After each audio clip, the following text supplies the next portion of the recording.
Hello everyone, welcome to Sanmargaha classes. Let us see question number 36 of chapter Combustion and Flame. Explain an activity to show that the air is necessary for combustion.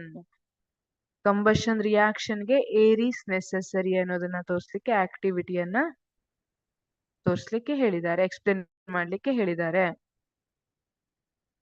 See, fix a burning candle on a table. Illi you have to fix 3 burning candles on table actually. Cover it with a glass chimney placed on a wooden blocks to allow air in. ಇದನ್ನ ಈ ರೀತಿ wooden block ಮೇಲೆ ಇಟ್ಟು ಒಂದು ಚಿಮ್ನಿಯನ್ನ ಇಡಬೇಕು. The flame burns normally. ಇಲ್ಲಿ first ಕೇಸಲ್ಲಿ ಇಲ್ಲಿ ಏನಾಗ್ತಾ ಇದೆ, ಫ್ಲೇಮ್ ನಾರ್ಮಲಿ ಬರ್ನ್ ಆಗ್ತಾ ಇದೆ. But remove the blocks so air cannot enter from below.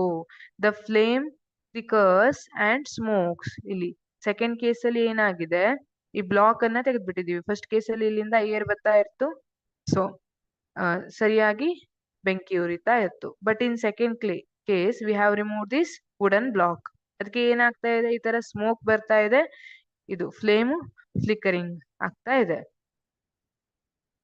Third case, cover the top with a glass plate. The flame goes out.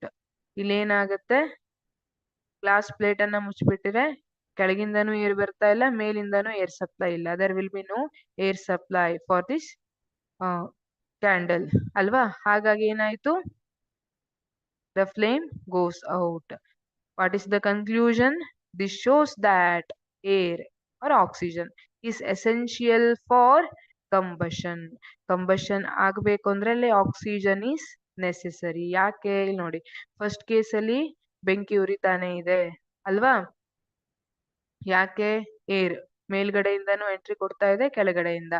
But in second case ಇದು small mouth ಇರುತ್ತೆ actually ಚಿಮ್ನೆಯಲ್ಲಿ, so ಕೆಳಗಡೆಯಿಂದ ಬರೋ air ಜಾಸ್ತಿ ಬಂದಿರುತ್ತೆ. But ಇಲ್ಲಿ ಕೆಳಗಡೆಯಿಂದ air ಎಂಟ್ರಿನೇ ಇಲ್ಲ, block ಆಗ್ಬಿಟ್ಟಿದೆ.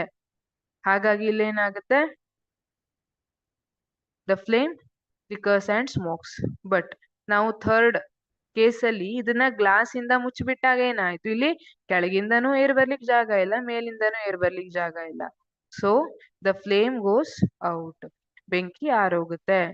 Conclusion is that oxygen is essential for combustion. Thank you.